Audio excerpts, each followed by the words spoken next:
Hi guys, welcome to Sai kabaddi Telugu. ఇవాళ 7 పాయింట్ల వ్యత్యాసంతో పట్నా పైరేట్స్ పైన గెలిచి క్వాలిఫైడ్ 2కి సెలెక్ట్ అయింది తెలుగు టైటన్స్. ఈ అద్భుత విజయంలో తెలుగు టైటన్స్కి కీలక పాత్ర పోషించింది భరత్ హుడా అని చెప్పాలి. ఈ బోత్ సైడ్ రైడర్ ఈరోజు మొత్తంగా 26 రైడ్లు చేసి 23 రైడ్ పాయింట్లు సాధించి తెలుగు టైటన్స్ రైడింగ్ విభాగాన్ని చాలా చక్కగా లీడ్ చేశాడని చెప్పాలి. అండ్ తనకి సపోర్ట్ ఇచ్చినటువంటి విజయ్ మలిక్ ఇవాళ మొత్తంగా 4 బోనస్ పాయింట్ని, 1 ట్యాకిల్ పాయింట్ని సాధించి తన ఆల్రౌండింగ్ ప్రదర్శనను కనబరచడని చెప్పాలి. అండ్ చేతన్ సాహు క్రూషల్ టైంలో ఒక రైట్ పాయింట్ని, ఒక ట్యాకిల్ పాయింట్ని సాధించడం చెప్పాలి. ఆ రైట్ పాయింట్, ఆ ట్యాకిల్ పాయింట్ వల్లనే తెలుగు టైటన్స్కి కంబ్యాక్ ఇవ్వడం సాధ్యపడిందని చెప్పాలి.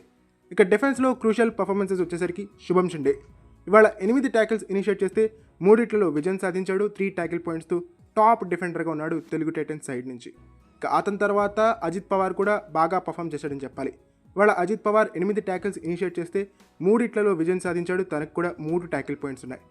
అంకిత్ జాగ్లాన్ 5 ట్యాకిల్స్ ఇనిషియేట్ చేస్తే 3 విఫలం అయినప్పటికీ కూడా 2 విజయం సాధించి తెలుగు టైటన్స్కి 2 ట్యాకిల్ పాయింట్స్ని అందించాడు అంకిత్ జాగ్లాన్.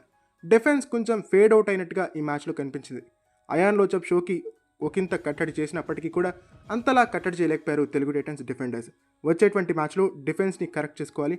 డిఫెన్స్లో జరుగుతున్నటువంటి ఎర్రర్స్ని కవరప్ చేసుకోవాల్సి ఉంటుంది తెలుగు టైటన్స్. బట్ రైడింగ్ నుంచి ఎక్స్ట్రాడినరీ పర్ఫార్మెన్స్ అని చెప్పాలి. లోన్ వారియర్గా తెలుగు టైటన్స్కి ఈ మ్యాచ్ని అందించాడు భరత్ హుడా. అద్భుతమైనటువంటి పర్ఫార్మెన్స్ అని చెప్పాలి. తన కెరియర్ బెస్ట్ పర్ఫార్మెన్స్ ఇదే అవుతుందని నేను భావించడం జరుగుతోంది. 26 రైడ్స్కి వెళ్తే 23 రైడ్ పాయింట్లు సాధించాడు. తెలుగు టైటన్స్ ఈ అద్భుతమైనటువంటి 7 పాయింట్స్ విక్టరీ సాధించడంలో కీలక పాత్ర పోషించాడు భరత్ హుడా. బట్ మనం ఎప్పుడూ కూడా సింగిల్ ప్లేయర్ పైన డిపెండెన్సీ ఉండకూడదు. మల్టిపుల్ ప్లేయర్స్ పర్ఫామ్ చేసి ఆ మ్యాచ్ గెలిస్తేనే ఆ మ్యాచ్లో ఉండేటువంటి మజా మనకి బాగా తగులుతుంది.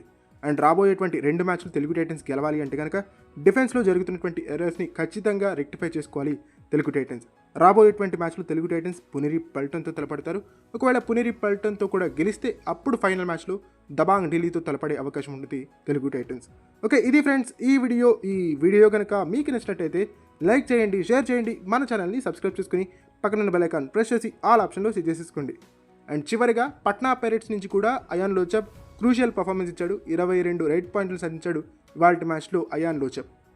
కానీ సెకండ్ హాఫ్లో విజయ్ మలిక్ ట్యాకిల్ చేసిన తర్వాత తన నుంచి కూడా క్రూషియల్ పర్ఫార్మెన్స్ రాలేదని చెప్పాలి.